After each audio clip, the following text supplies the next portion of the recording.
There it is. It's right behind that tree.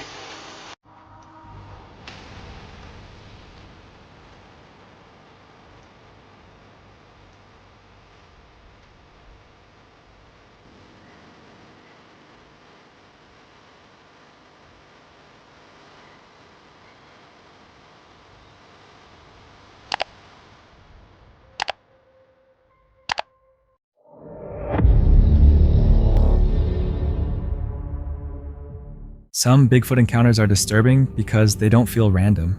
Something watches, moves, then disappears before anyone can get close. From two dark figures deep in the woods to a muscular shape staring into a trail camera. What are people really seeing out there? This footage comes from the YouTube channel Squatch Me Now, uploaded on September 8th, 2019. A woman was turkey hunting deep in the woods when she recorded two large dark figures moving through the trees, footage that viewers have continued debating ever since. Guys, I was out here hunting, and I'm so startled right now. I think I may have stumbled across a Bigfoot. I'm just not sure. I'm so startled right now. I'm so startled. It looks like there's two Bigfoots.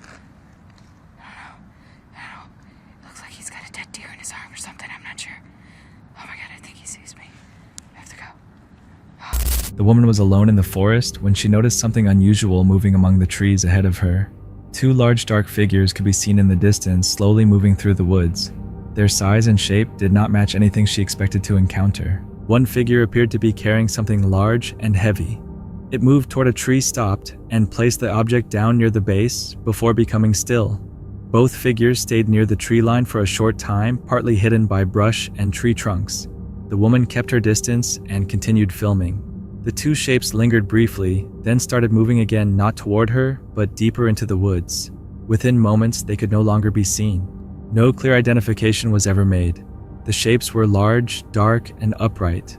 The clip was later analyzed by the channel Thinker Thunker, which looked closely at the figure's size and movement, bringing the footage to a wider audience. The act of carrying something and setting it down near a tree is what makes this clip stand out. What do you think the figure was carrying, and does that detail change how you understand the rest of the footage? Someone was walking through a forest when something in the distance caught their attention. As they focused on the shape, it became more and more visible. A large hair-covered figure was moving through the trees at a steady pace. It did not stop. It did not respond to the person nearby. It kept walking as if it was completely unaware that it was being watched. Most clips like this are blurry or filmed from too far away to show any real detail. This one was different. The shape of the figure was clear enough to study. What is harder to explain here is not just what the figure looks like, it is the way it moves. Something that size walking that calmly without reacting to a person nearby does not fit neatly into any simple category. Do you think the behavior makes this more convincing or less? A solo hiker in the forest of Alaska saw a massive dark shape moving silently through thick brush in broad daylight. He took out his phone and began recording. The dense undergrowth made a clear view impossible.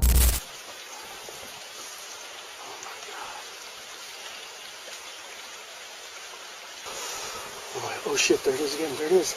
There it is. Oh my god. There it is. There it is. It's right behind that tree. Oh my god, I'm tripping out. I'm shaking. Jesus, where is it? I have no idea where I went. My heart's pounding a million miles an hour. I saw it down by the creek.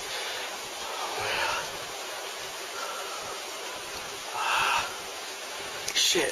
The footage shows only quick glimpses, a large bulky form weaving between trees' branches, breaking shadowy movement, appearing and disappearing almost immediately. The figure never fully moved into the open.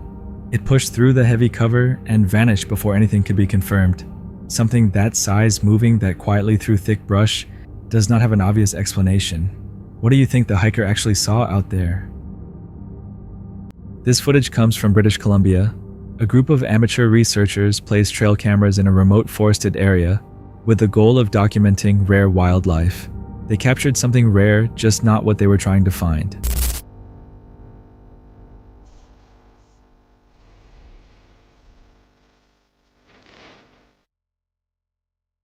The short clip shows a large upright figure with a heavily muscular build. It comes around the corner and looks toward the camera from partly behind a tree. then slowly pulls back. The way the figure moves immediately drew attention. Researchers focused on its muscle definition visible across the chest, shoulders, and arms. The overall frame and build did not look like a person wearing a costume. Its face also stood out. The features matched how the subject is commonly described in reported encounters, a mix of human and primate traits, distinct enough to examine frame by frame. Viewers also noticed the behavior. The figure stepped out from behind the tree with its eyes already aimed at the camera. It did not accidentally stumble into frame. The movement appeared deliberate, as if it already knew the camera was there. The researchers set up these cameras to find rare animals. Based on what was captured, some believe they may have placed equipment inside territory that was already occupied by something they were not prepared to find. Some things in this footage are difficult to explain with simple answers. What detail stands out most to you, the way it looks or the way it moves? A team of investigators deep in the Appalachian wilderness aimed their flashlight at a clearing and saw something standing there, tall still, and unlike any known animal. The figure made no sound. The investigators stayed silent. The light remained on it for a brief moment before it slipped back into the darkness. In one frame, the shape appeared to have horns.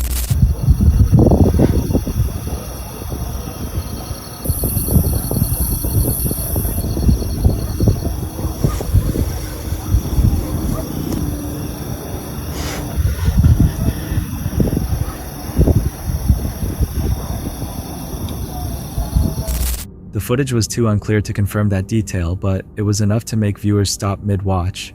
The Appalachians have a long history of strange sightings. What this team captured fits that pattern, something visible enough to disturb people, but not clear enough to explain. Some details in footage like this are harder to dismiss than others. What do you think was standing in that clearing? While hiking along a remote rocky trail in British Columbia, a man noticed a towering dark figure moving through the dense forest beside the path. The shape was large and upright, weaving through thick brush just beyond the tree line.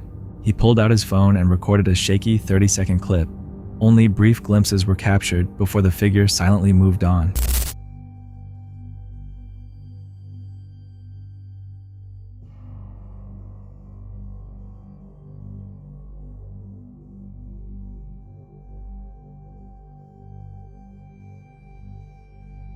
No confirmation was ever made, but the size and movement of what he recorded have kept this clip circulating among people who follow reports from the Canadian backcountry. Something that large moving, that quietly through dense brush, is worth another look. What do you think he came across on that trail?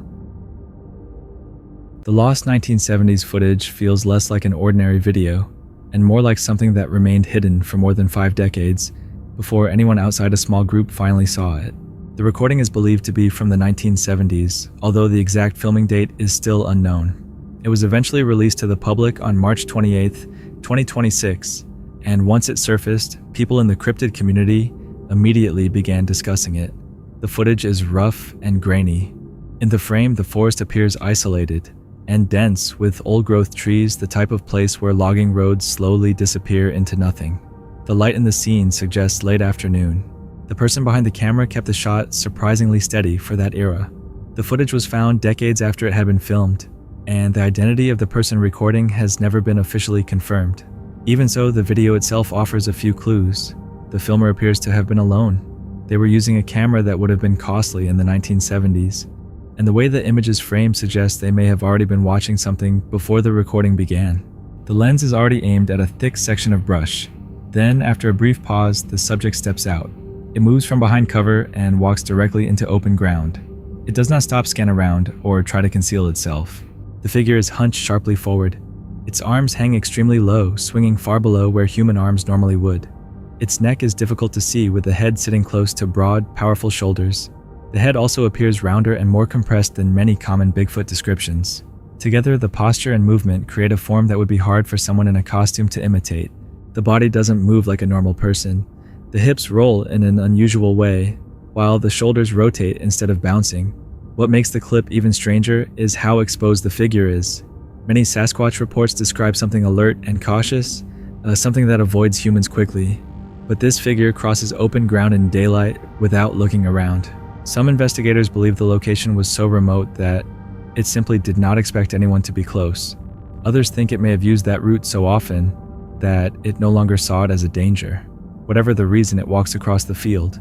as though heading toward a specific place, then vanishes into the next tree line. The cameraman never speaks. The recording ends on empty grass. Maybe the figure was unaware, distracted, or simply confident in that remote area. But if it was so exposed, why did it never look back? In mid-March, a video began circulating on Facebook and quickly divided viewers into two groups. The clip shows a man recording in a remote location after noticing what appeared to be a small hominid-like figure on a steep hillside. At first, the figure is partially hidden behind a rock, but once it stands and reveals more of its body, the recording starts. The creature appears small, possibly only about 3 to 4 feet tall. Its face is almost entirely covered in coarse brown hair. Much of its body also seems covered, but its arms look strangely thin and nearly hairless. Its appearance feels less like a modern animal and more like something from an older line of human history. The footage was not recorded in the United States, which led some researchers to look beyond North American cryptid stories.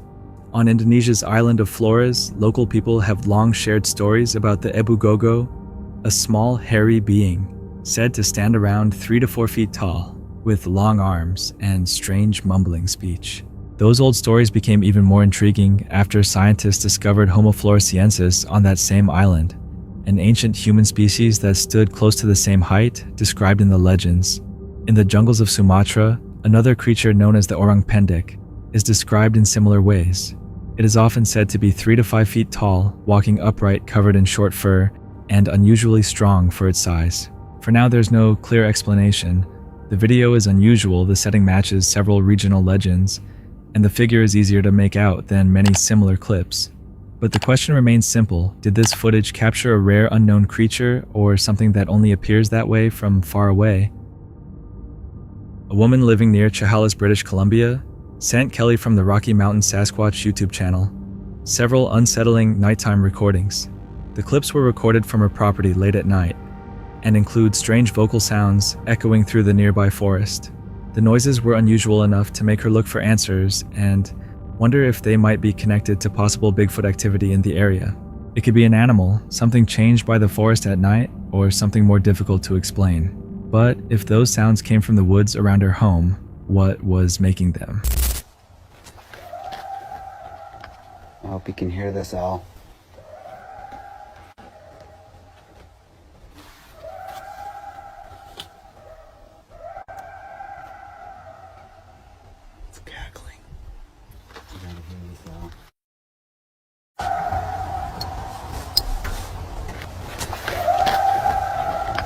I hope you can hear this, Al.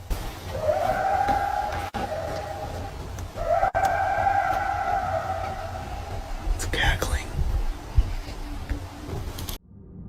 A carpenter hiking by himself through a Pacific Northwest forest had a rear-facing GoPro attached to his pack. He walked for more than an hour with no feeling that anything unusual had happened. Later, while reviewing the footage at home, he saw it. A broad-shouldered figure, partly hidden behind a tree trunk, leaning out just enough to watch him pass. It held its position. It never followed.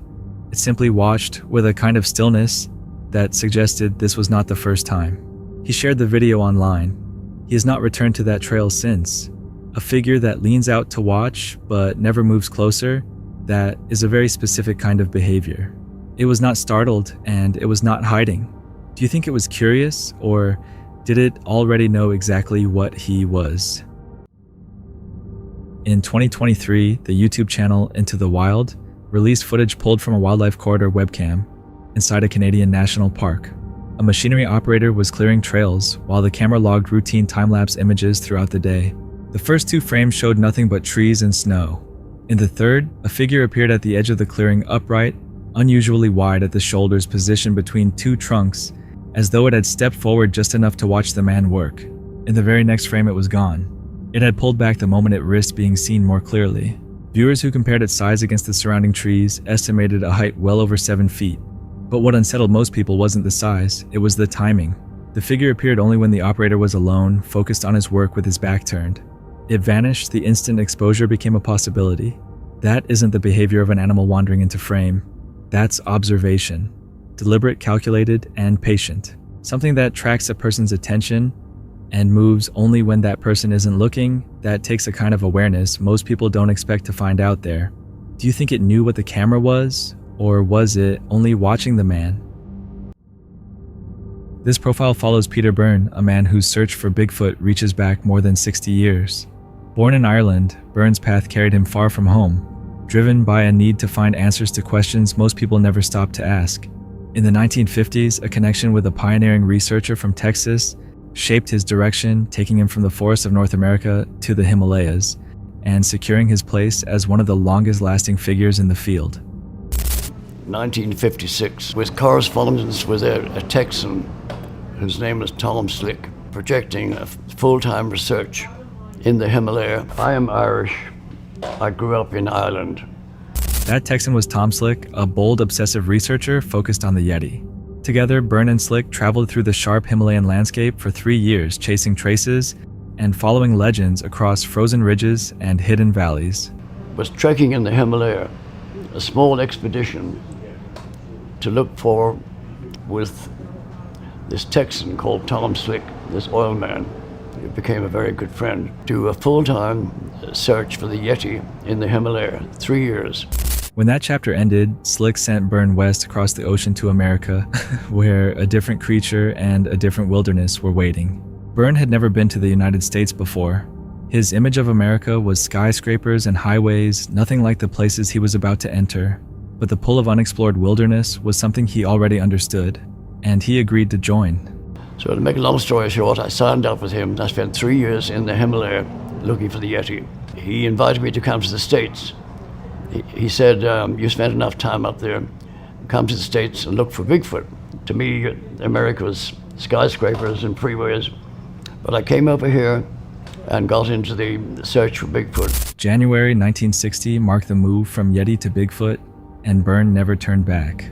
His earlier years had been spent as a big game hunter, working mostly across northern India and the jungles of southern Nepal, a stretch of land running 500 miles east to west and 50 miles deep thick, with elephant and rhino both protected and untouched. That work had sharpened his instincts, tracking reading sign, understanding how animals moved, and where they left evidence. All of it carried directly into his approach to Bigfoot research. When I was big game hunting, partly in North India, but mostly in southern Nepal, the jungles of southern Nepal, 50 miles north to south, there were elephant everywhere, lots of elephant. We did not shoot elephant. So that's when I first got into Bigfoot.